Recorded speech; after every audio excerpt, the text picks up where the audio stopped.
When Dead Rising first came out, it was an Xbox 360 exclusive, and wow, did I want to play it.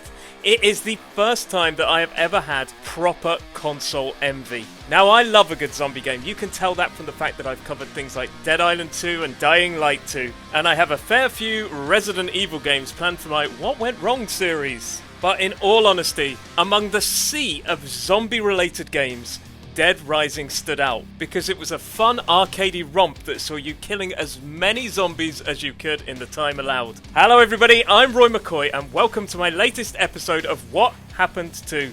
And this time the focus is on the wonderful Dead Rising series. And Dead Rising is an incredibly interesting franchise as it is the series which proves Capcom know exactly how to make a brilliant sequel, and then seemingly forget how to make a brilliant sequel. And in this video, we'll be looking at the history of Dead Rising, that so far has spawned 4 games, some remakes, compilations, films, and even a mobile game.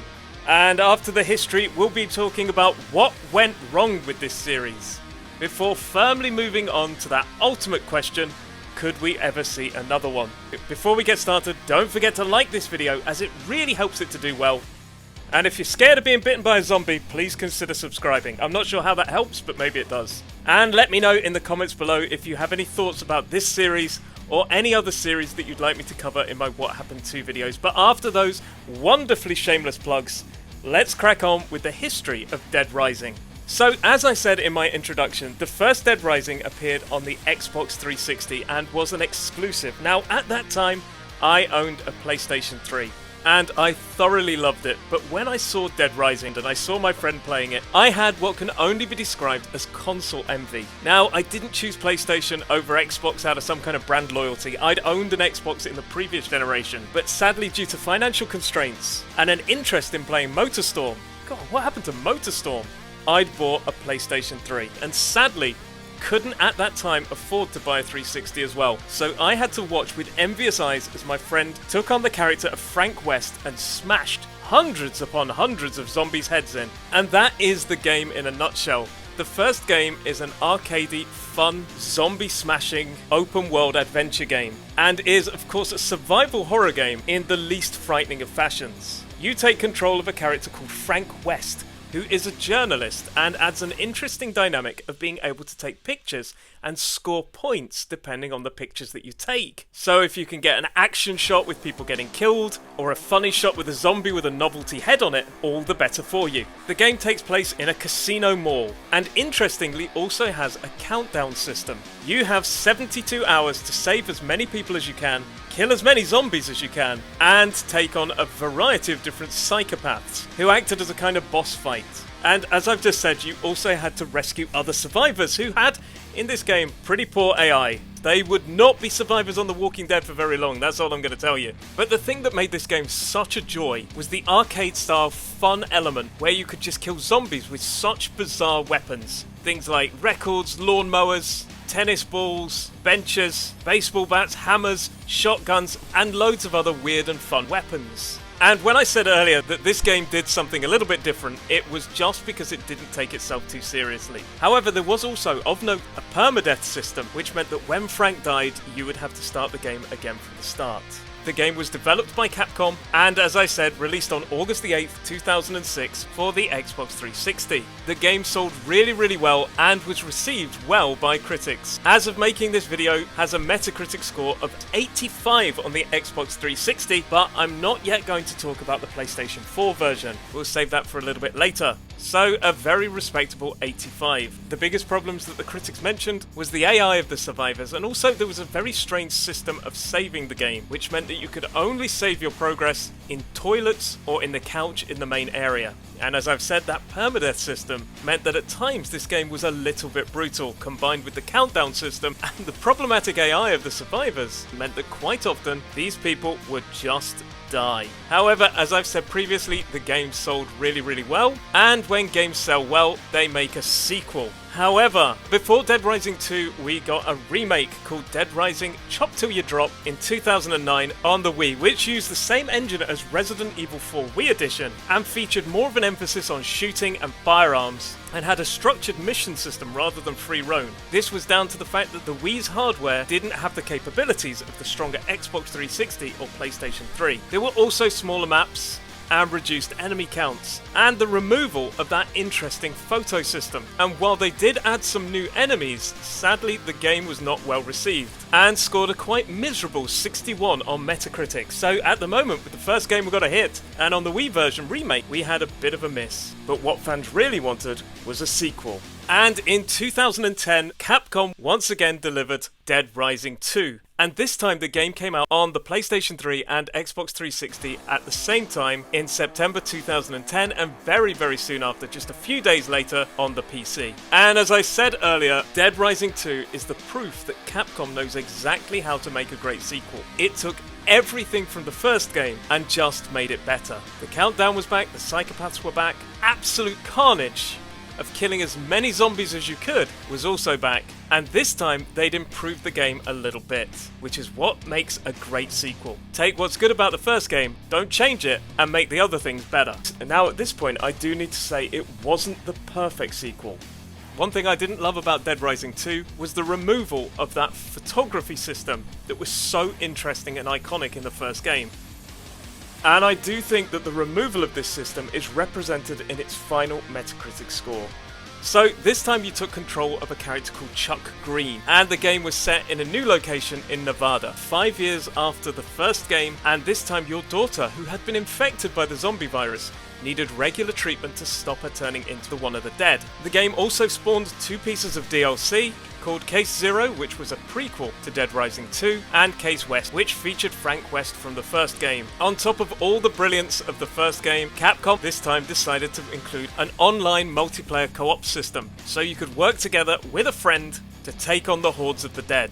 And there were a couple of other massive improvements, the first of which was the ability to combine 2 weapons to make an even more interesting weapon. So for example, Dynamite, which was a piece of dynamite sellotaped to a piece of meat. Or probably most famously, a kayak paddle equipped with 2 chainsaws called the paddle saw. So that wonderful weapon system which saw you using ridiculous weapons in the first game was just made better in the sequel, taking it up to the next level. And also, most welcomely, there was an improved AI system. Now, sadly the game didn't score quite as highly as the first game, as it was just more of the same, but it's still an absolutely brilliant game. As of making this video, Dead Rising 2 on the PS3 has a Metacritic score of 80, with a score on the 360 of 79. Later in 2010 in December, we also got a mobile game called Dead Rising Mobile, which at the moment of making this video has a whopping 46 on Metacritic. If only it was out of 50, that score would be great. Sadly, it's 46 out of 100.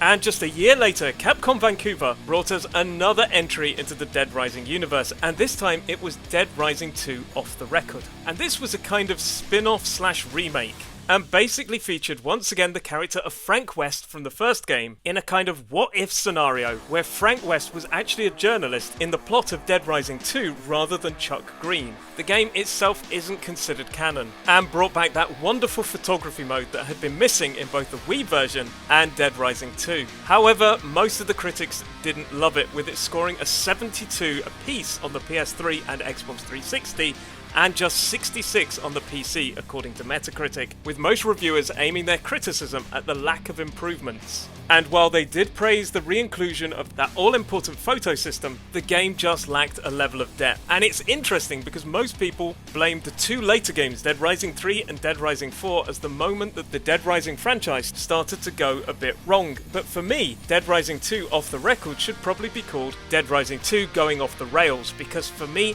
this is the point that proved that Capcom hadn't overly decided what they were doing with the franchise. The improvements from Dead Rising 1 to Dead Rising 2 were welcomed, but suddenly it looked like Capcom was like, oh, Frank West was a popular character and he had that photography thing, maybe we should put that back in, which in turn saw them release Off the Record, but it just didn't feel fresh. However, at the moment, the series was still going well. And when the series is going pretty well, we of course get a sequel. And in 2013, Capcom Vancouver brought us Dead Rising 3, and I say brought us because it only only appeared on the Xbox One and PC, which meant that PlayStation gamers like me, who also didn't at that time have an Xbox One, I now have one, didn't manage to play it when it first came out. And I always say this is a bit of a mistake. When you have a franchise that is getting a bit of success, for example, it was doing well on the PlayStation and the Xbox, don't change it to exclusive. I've seen it with Dino Crisis 3, Capcom again became an Xbox exclusive, and the franchise died. After 2 outings on the PlayStation, once again went back to its Xbox roots. It featured many of the elements of the first 2 main games, but this time the protagonist was Nick Ramos. This time much later, about 10 years after the second game. And to be fair to it, it had a lot of good things. Once more we saw that timing system, we saw combo weapons. However, this time you could make combo vehicles, where you could basically kit out your cars and murder lots of zombies. This time, for me, what was wrong with it? Not only was the character of Nick a little bit not as interesting as Chuck or Frank, but also somehow the graphics tried to look a little bit more realistic. It tried to move away from that arcadey feel. And even though the kills were elaborate, the psychopaths were crazy, there was something about the graphical intensity of the game that tried to put an absurd amount of ridiculous gameplay into something that looked realistic. While the first 2 games had a wonderfully vibrant arcadey feel, there was also a return of the much-loved co-op multiplayer system, but the biggest issue that the critics had were technical based, with the story being a bit of a mess, and every now and then games just really out of nowhere getting too difficult. And there were sadly some other performance issues. The game itself scored pretty well, with a current Metacritic score of 78 on the Xbox One and a PC score of 70. But for me, this was the decline of Dead Rising, especially considering it had alienated a lot of PlayStation gamers by not being available to them. In 2014, we got the Dead Rising collection, which featured Dead Rising 2, the DLC, and Off the Record for Xbox. And Capcom felt there was still life in this series yet. But sadly, we're almost at the end of our story, as in 2016, we got 2 entries into the Dead Rising universe. The first, of course, is the Dead Rising Triple Pack, which is not really a new entry, but it is important, and finally saw Dead Rising released on the PlayStation 4, which means that that game that I had been waiting for 10 years, on its anniversary, finally became available on the PlayStation. And while I thoroughly enjoyed it, you could definitely see the difference between Dead Rising and Dead Rising 2. Dead Rising at the moment has a 78 as its PS4 version, and interestingly 82 for Dead Rising 2, which means that the remake of Dead Rising 2 was better received than its first outing on the PlayStation 3. However, one of the biggest criticisms of this is that Dead Rising 2 did not come with its expansions Case Zero and Case West. What were you thinking, Capcom? But anyway, it was finally nice to play that Dead Rising game on my PlayStation. And of course, this wasn't just a nice little release, this was a kind of marketing thing to get us in the mood to play Dead Rising 4. And in 2016, we got Dead Rising 4 on the Xbox. We had to wait a little bit for the PlayStation 4, so let's talk about the Xbox version first. Once again, it was a return of form for the character of Frank West, which was praised by the critics, having not overly loved Nick in the previous main game, which also meant that that wonderful photography system from Dead Rising returned for this game. But as I said in my introduction, this game is the proof that Capcom sometimes forgets exactly how to make a sequel, as it removed many of the loved features. For one, they took off the co-op gameplay. Now, there was a form of multiplayer in it, but it wasn't cooperative like the previous 2 main entries. So you couldn't work together with a friend to take on the hordes of the dead. There was also a removal of the countdown timer system, which had been most popular in the previous games. And this time the game had much more of an open world single player vibe, just wandering around, killing zombies in an enjoyable fashion. But sadly, the removal of those features just made it feel unlike Dead Rising, and in fact many people have stated that Dead Rising 4 isn't actually a Dead Rising game. Of course it is with the title, but I get their drift, as without those 2 main features it felt completely different. And sadly the critics seem to agree that Dead Rising 4 was a weak point in the series, and most of them said that the quality was lower and there were technical problems with the game. As of making this review, the Xbox One version has a score of 72, with the PS4 version that came a year later in 2017, titled Dead Rising 4 Frank's Big Package, which included the DLC, also standing at a score of 72. So sadly, not overly well received, and the game also didn't sell overly well, way short of Capcom's expectations. Most people criticised the lack of freshness, the lack of new ideas, and the removal of those wonderful systems that had made the game so unique in the first place.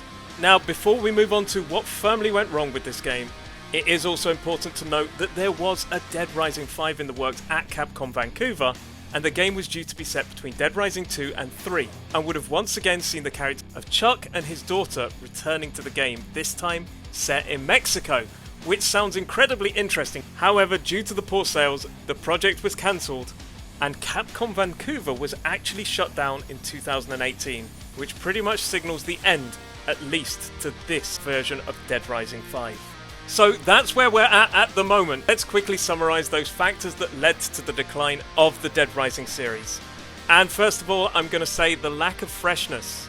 And you could see that first of all in Dead Rising Off the Record, where they brought back an old character, but it didn't really add anything new.